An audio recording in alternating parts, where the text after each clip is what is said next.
What if I told you the next 15 years were destined to be hell? Well, that is the startling prediction from former Google executive Mo Gawdat. And today, we are going to break down his absolutely wild forecast for our future with AI. So, let's dive right into this.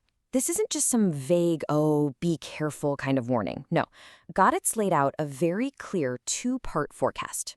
And you gotta understand, this is coming from someone who has completely shifted his tune. He's gone from a cautious optimist to, well, an urgent messenger. For him, this isn't about what could happen anymore. He's talking about what he's convinced will happen. You know, he used to be one of the people saying, hey, we can still steer this ship. He thought we had a choice. But now, he's saying that choice is gone. It's off the table. He believes we've already passed the point of no return, and now all we can do is just brace ourselves for a world that's barreling towards us way faster than any of us are ready for. Okay, but here's the real twist in his whole argument, and you really got to get this part. He says the existential threat, it's not the AI, it's not the machines. He's pointing the finger right back at us. He says the real enemy is our own stupidity. So to really get his prediction, we first have to unpack why he's blaming our flawed human nature, and not the technology itself. All right, let's get into the first part of his forecast. This unavoidable dystopia he's talking about. And look, he's not talking about some far-off sci-fi future. He lays out a pretty specific timeline, and he argues the first signs, well, they're already here. I mean, just look at this time frame. He pinpoints 2027.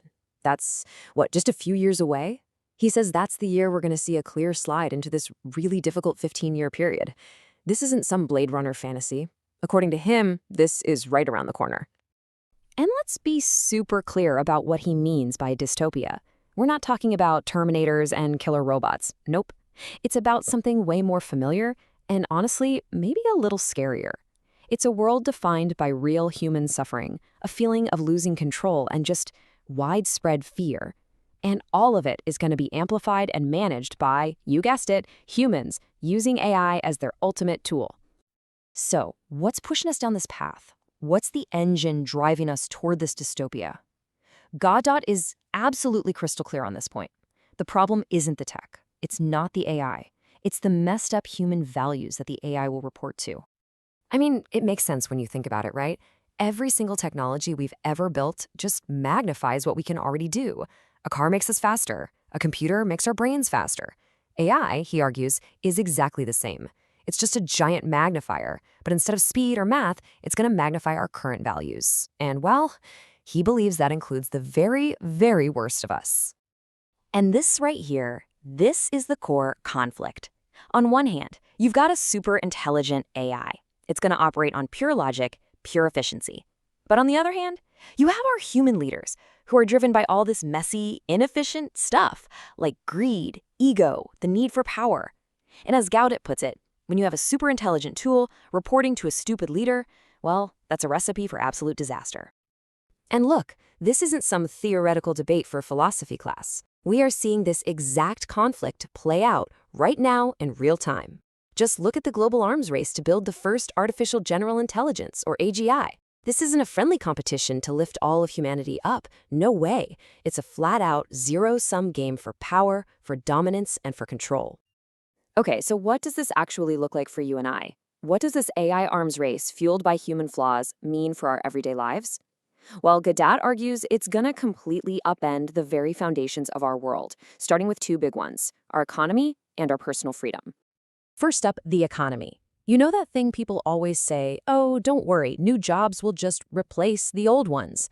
Well, Gawdat basically throws that idea right out the window. He says, nope, this time is different. AI isn't just coming for manual labor jobs, it's coming for knowledge workers. We're talking writers, coders, financial analysts, heck, maybe even CEOs. So, if you have that level of job loss, what happens?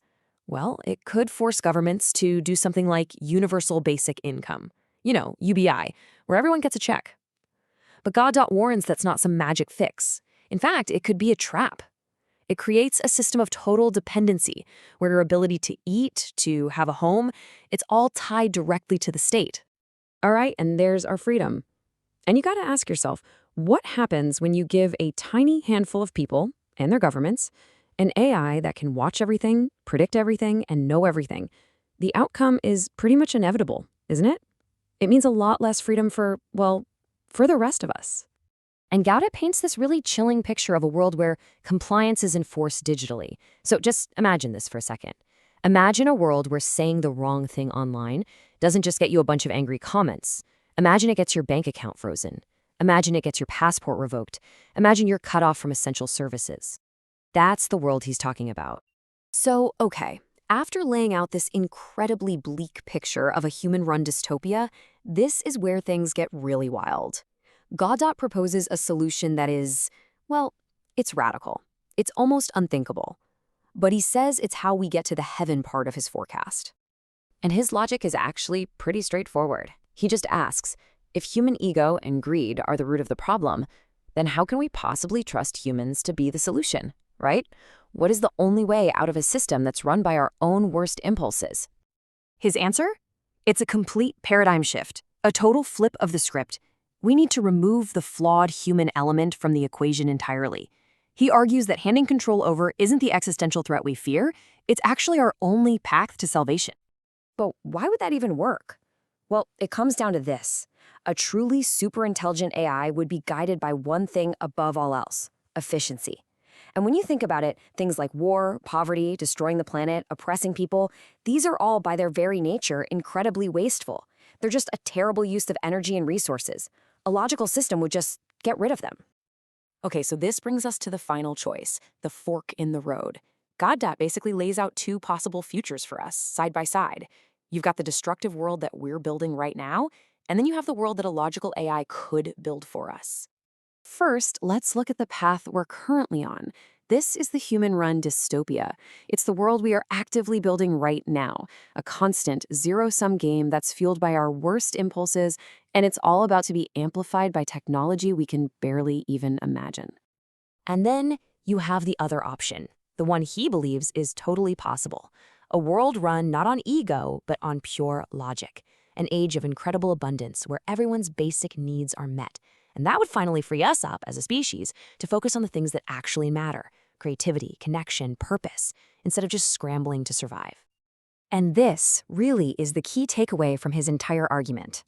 The technology to build that utopia, that's not the hard part. He says it will exist. The only thing standing in the way is us. It's our collective mindset. It's our addiction to power, greed, and all the broken systems that we just refuse to let go of. And that's the really provocative thought that Gawdat leaves us with. The technology isn't the test here. We are. So the ultimate question isn't what is AI going to do to us? It's what are we going to choose?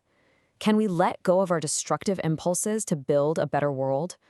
Or are we just determined to drag ourselves through 15 years of hell first?